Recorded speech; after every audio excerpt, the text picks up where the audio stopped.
This story begins with Tess, a young woman who arrives at a house she rented late at night. It's raining, and the code for the lockbox doesn't work. Frustrated, she calls Airbnb to report that she's at the address on Barbary Street. While waiting in her car, she notices a light turn on inside, so she rings the doorbell, and a man answers. Tess asks who he is, and the man, just as confused, asks the same thing, confirming the address, 476 Barbary. He explains he doesn't live there but also made a reservation. Tess says she booked it on Airbnb a month ago, but the man replies that he used HomeAway. She checks her email and confirms the address. He uses his own code to open the lockbox. Tess asks if he called the owner, and he says no one answered. Both check their phones and confirm that they appear to have valid reservations. Since Tess doesn't know what to do, the man invites her inside so they can call the host together. Inside, Tess needs to use the bathroom. While she's gone, he asks her to show her reservation.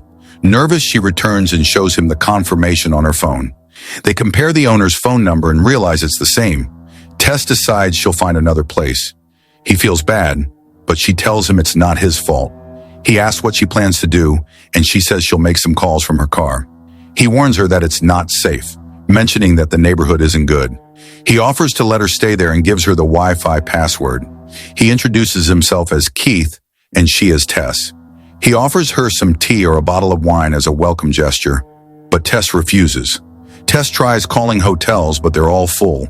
Keith remembers there's a big medical convention in town and doubts she'll find a room. Since Tess has no other option, Keith suggests she stay the night, insisting she take the bedroom while he sleeps on the couch. He promises they'll demand a refund the next day. She asks if she can sleep on the couch instead, but he refuses, saying he wasn't raised that way. Tess accepts, but warns him that she's particular about clean sheets. Being polite, he goes out in the rain to fetch her clean ones from her car. Later, Keith knocks on the bathroom door to tell her he left his toiletry bag in the bedroom. When she comes out, he explains that he hasn't opened the wine because he didn't want to make her uncomfortable. He tells her he waited until she was there so she could see him open it. Tess says it's fine. He mentions that the sheets will take about an hour in the dryer. She apologizes for the situation, but he repeats that it's not her fault. Keith asks what brought her to town, and Tess says she has a job interview the next day for a research assistant position with a documentarian named Catherine James. Tess mentions a jazz documentary Catherine made, and Keith lights up, saying he's seen it. Tess explains the new documentary will be about Detroit, focusing on artists who have arrived in the last decade. Keith jokes that they should interview him. He's one of the founders of a collective called Lion Tamers. Tess is impressed. She asks why he's staying at an Airbnb if his collective owns properties, and he explains they're looking for a new space. The conversation turns more personal, touching on relationships. Tess insists the world is different for men. They live without worry, while women must always be careful. She gives that very night as an example. If she had arrived first and he had shown up later, she would never have let him in. She admits she had to come inside, but that it scared her. Keith agrees there are bad men, but tells her not to let that stop her from living her life. The mood lightens when the sheets are ready, and Keith shows her a funny way to put on a duvet cover. The bed finally looks perfect. Tess thanks him. Both admit they had a good time. Keith says goodnight and prepares his couch while Tess goes to bed. In the middle of the night, Tess hears noises and sees that her bedroom door is open. Startled, she gets up and finds Keith on the couch, apparently having a nightmare. She wakes him up, scaring him. Tess explains that her door was open, but he, confused, denies opening it. She returns to her room, unsettled. The next morning, Tess wakes up and finds Keith gone. He's left her a note wishing her luck on her interview and asking her to leave the key in the lockbox. Tess goes to her interview and meets Catherine, the director. The meeting goes well until Catherine asks where she's staying. Tess says she's renting an Airbnb in Brightmoor. Catherine reacts with surprise. She asks if Tess is serious and warns her not to stay in that area, describing it as extremely dangerous.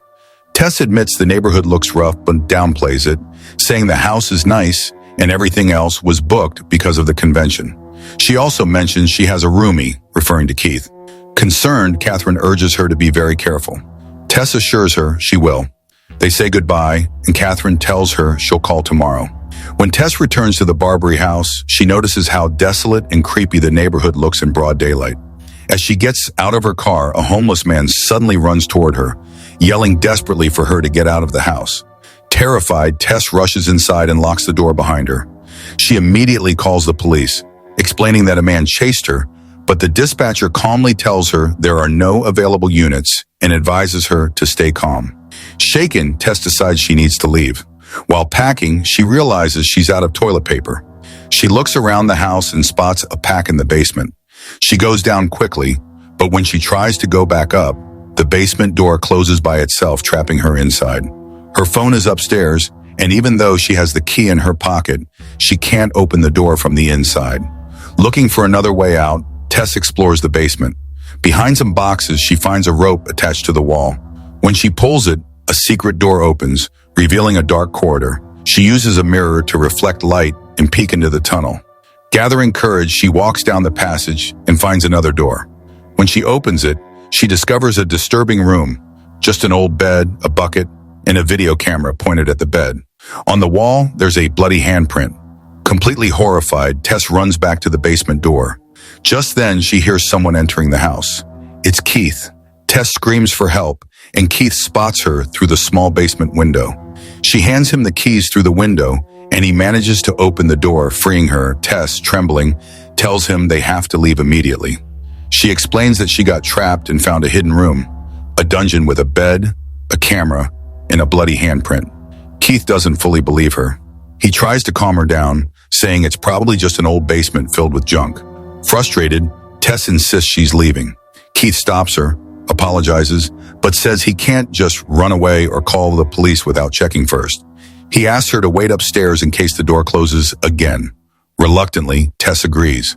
Keith goes down to the basement while she waits above. After about 30 seconds, Tess starts calling out to him, asking if he's seen it. He answers yes. She tells him to come back up immediately, but suddenly she stops hearing him. Tess calls again, but Keith doesn't respond. Worried, she goes down the stairs, wedging a chair to keep the door open, and enters the secret hallway. She reaches the room with the camera, but Keith is gone. Then she notices another hidden door leading to a stairway descending even deeper into pitch-black tunnels. From the darkness, she hears Keith screaming desperately for help. Terrified, Tess goes down into the dark tunnels. The place is filled with cages. She keeps calling for him until she finds Keith crawling on the ground, terrified. He tells her something bit him, that there's someone else down there. Tess tries to help him get out, but Keith panics, insisting the exit is another way and that she's down there. As they argue, a giant, deformed woman suddenly appears out of nowhere. The creature grabs Keith by the head and smashes it repeatedly against the wall, killing him instantly, right in front of Tess. The monstrous woman then turns toward Tess and lets out a chilling scream. The story suddenly cuts to AJ, an actor, happily driving his car. He gets a call from his agents, who tell him they need to have an uncomfortable conversation. They inform him that an actress named Megan Maddox has made a very serious accusation against him, claiming he was sexually aggressive during the filming of a pilot. The network is taking it seriously and has launched an investigation. Shocked, AJ asks if that means the show won't go forward. They clarify that even if it does, he's unlikely to remain attached. AJ gets angry. Then they drop a second bombshell. An article about the situation will be published tomorrow in The Hollywood Reporter. AJ demands to know exactly what the accusation is, asking if she said he raped her. After a pause, they confirm that yes, that's exactly what she's claiming. AJ's career collapses overnight. In a meeting with his financial manager, AJ insists the accusation is false and says he plans to file a countersuit. The manager warns him that at his current rate of spending, he'll be broke in 3 months. Although AJ still has some income from properties in Michigan, his main house mortgage is draining him. He realizes they're suggesting he sell his home. The manager explains that even selling his Michigan properties would only buy him a few more months and hands over his financial files, suggesting AJ find another advisor. AJ talks on the phone with his lawyer, Robert, who confirms that the situation is serious. AJ tells him he's in Detroit, Michigan, which surprises Robert, who warns him he shouldn't have left the state. Robert explains that there's a chance AJ could be arrested, and traveling only makes him look worse. Frustrated, AJ replies that he's not on vacation. He needs to sell his assets to pay him. After the call, AJ goes to the property management office to pick up the keys to his house on Barbary Street. When he arrives, he finds the place neglected and filled with other people's belongings. including a suitcase. He immediately calls the property manager, Bonnie, to ask if someone is staying there. Bonnie assures him the house hasn't been rented in weeks. AJ insists there are clothes and personal items inside, but Bonnie, unfazed, ends the call. That night, AJ talks to his mother on the phone. She's distressed. AJ tells her to simply say the accuser is lying. His mother scolds him and says his father's very upset. Later, AJ speaks with a friend who asks him to tell the truth.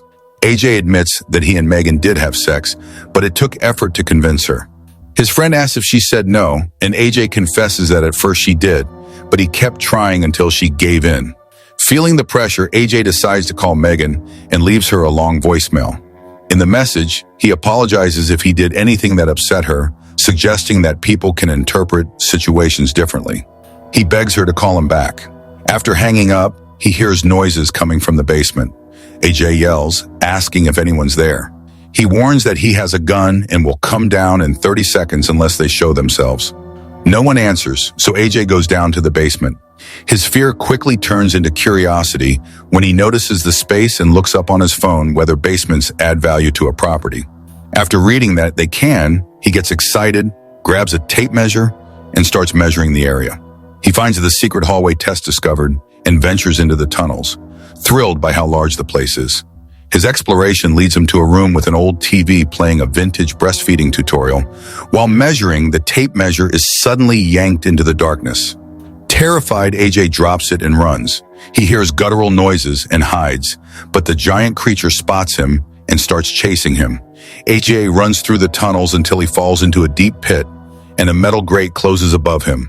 In the darkness, he realizes Tess is there. She whispers that he needs to stay quiet because if he panics, she will too. The creature appears above them, offering a baby bottle filled with thick, murky liquid. AJ is disgusted, but Tess insists he drink it, explaining that the creature just wants them to be her babies. AJ refuses, and the creature, enraged, climbs down into the pit. Ignoring Tess, she grabs AJ and drags him to the TV room, forcing him to nurse directly from her. While AJ screams, Tess takes advantage of the distraction to climb out of the pit. As she escapes, she steps on the tape measure, alerting the creature. Tess runs desperately toward the basement, but finds the door locked. She breaks the small window and calls for help. The same homeless man who scared her before appears and helps her out just as the creature almost catches her. Tess tells him they have to go back for AJ, but he refuses, saying she's lucky to be alive. He warns that the creature hunts at night and offers her refuge in the water tower, but Tess insists on calling the police. Meanwhile, AJ, now free, explores the tunnels and finds a room where a frail old man lies in bed. It's Frank.